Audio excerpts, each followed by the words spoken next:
Unang pagbasa mula sa aklat ni Propeta Isaias. Magmula sa bundok o kay gandang masdan, ng sugong dumarating upang ipahayag ang magandang balita ng kapayapaan. Ipapahayag niya ang tagumpay at sasabihin, Sion, ang Diyos mo ay hari. Narito, sisigaw ang nagbabantay.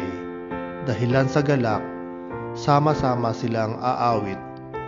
Makikita nila ang Panginoon, sa Sion ay babalik. Magsiawit kayo, mga guhong muog nitong Jerusalem, pagkat ang hinirang ng Diyos na Panginoon ay kanyang inaliw.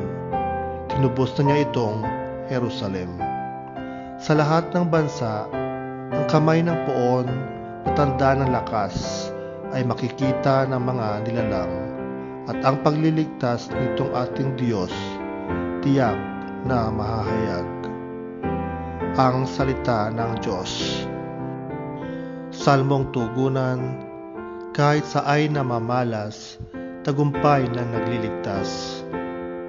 Umawit ng bagong awit at sa poon ay ialay, pagkat yaong ginawa niya ay kahanga-hangang tunay. Sa sariling lakas niya at taglay na kabanalan, walang hirap na natamo, yaong hangad na tagumpay. Kahit saay na mamalas, tagumpay na nagliligtas. Ang tagumpay niyang ito'y siya na rin ang naghayag. Sa harap ng mga bansay, nahayag ang pagliligtas. Ang pangako sa Israel, lubos niyang tinutupad. Kahit saay na mamalas, tagumpay na nagliligtas. Tapat siya sa kanila at ang pag-ibig ay wagas. Ang tagumpay ng ating Diyos kahit saan ay namalas. Magkaingay na may galak, yaong lahat sa daigdig. Ang poon ay buong galak na purihin sa pag-awit. Kahit saay na mamalas, tagumpay na nagliligtas. Sa saliw ng mga lira, iparinig yaong tugtog, at ang poon ay purihin ng dugtuging maalindog. Tugtugin din ang trumpeta, nakasaliw ang tambuli, magkaingay sa harapan ng poon na ating hari. Kahit saay na mamalas, tagumpay na nagliligtas. Pagbasa mula sa sulat sa mga Hebreo. Noong una, nagsalita ang Diyos sa ating mga ninuno sa iba't ibang panahon at sa iba't ibang paraan sa pamamagitan ng mga propeta. Ngunit ngayon, siya'y nagsalita sa atin sa pamamagitan ng kanyang anak. Sa pamamagitan ng anak ay nilikha ng Diyos ang sansinukob, at siya ay itinalaga niyang magmay-ari ng lahat ng bagay. Ang anak ang maningning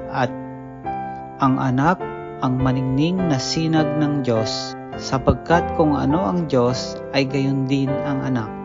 Siya ang nag-iingat sa sansinukob sa pamamagitan ng kanyang makapangyarihang salita. Pagkatapos niyang linisin tayo sa ating mga kasalanan, siya'y lumuklok sa kanan ng Diyos, ang makapangyarihan sa lahat. At kung paanong higit na dihamak ang pangalang ibinigay ng Diyos sa anak, gayon din, siya'y higit na dihamak sa mga anghel, sapagkat hindi kailanman sinabi ng Diyos sa sinumang anghel, Ikaw ang aking anak, ako ang iyong ama.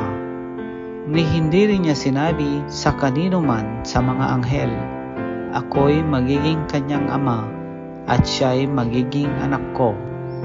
At nang susuguin na ng Diyos ang kanyang bugtong na anak sa sanlibutan, ay sinabi niya, dapat siyang sambahin ng lahat ng anghel ng Diyos. Ang salita ng Diyos. Salamat sa Diyos.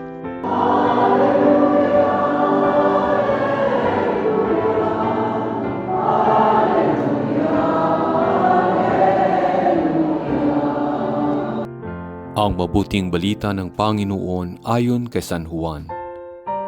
Sa pasimula pa'y naroon na ang salita. Kasama ng Diyos ang salita at ang salita ay Diyos. Kasama na siya ng Diyos sa pasimula pa. Sa pamamagitan niya nilikhang lahat ng bagay at walang anumang nalikha nang hindi sa pamamagitan niya. Mula sa kanya ang buhay at ang buhay ay siyang ilaw ng sangkatauhan. Nagliliwanag sa kadiliman ng ilaw at hindi ito kailanman nagapi ng kadiliman. Sinugo ng Diyos ang isang tao na nagngangalang Juan. Naparito siya upang magpatotoo tungkol sa ilaw at manalig sa ilaw ang lahat dahil sa patutuo niya. Hindi siya ang ilaw, kundi naparito siya upang magpatotoo tungkol sa ilaw. Ang tunay na ilaw na tumatanglaw sa lahat ng tao ay dumarating sa sanlibutan. Nasa sanlibutan ang salita. Nilikhang sanlibutan sa pamamagitan niya, ngunit hindi siya nakilala ng sanlibutan. Naparito siya sa kanyang bayan, ngunit hindi siya tinanggap ng kanyang mga kababayan. Ngunit ang lahat ng tumanggap at nananalig sa kanya ay pinagkalooban niya ng karapatang maging anak ng Diyos. Sila nga'y naging anak ng Diyos, hindi dahil sa isinilang sila ayon sa kalikasan, ni sa pita ng laman o sa kagagawa ng tao. Ang pagiging anak nila ay buhat sa Diyos. Naging taong salita at siya'y nanirahan sa piling natin. Nakita namin ang kanyang kapangyarihan at kadakilaan, puspos ng pag-ibig at katapatan. Tinanggap niya mula sa Ama ang kapangyarihan at kadakilaang ito bilang bugtong na anak. Nagpatotoo si Juan tungkol sa kanya at ganito ang kanyang sigaw, "Siya ang tinutukoy ko ng aking sabihin, ang darating na kasunod ko'y higit sa akin, sapagkat siya'y siya na bago pa ako panganak." Dahil sa siya'y puspos ng pag-ibig, tayong lahat ay tumanggap mula sa kanya ng abot-abot na kaloob, sapagkat ibinigay ang kautusan sa pamamagitan ni Moises, ngunit ang pag-ibig at ang katotohanan ay dumating sa pamamagitan ni Hesukristo. Kalanmay walang nakakita sa Diyos, subalit ipinakilala siya ng bugtong na anak. Siya ay Diyos na lubos na minamahal ng Ama. Ang mabuting balita ng Panginoon. Pinupuri ka namin, Panginoong Hesukristo.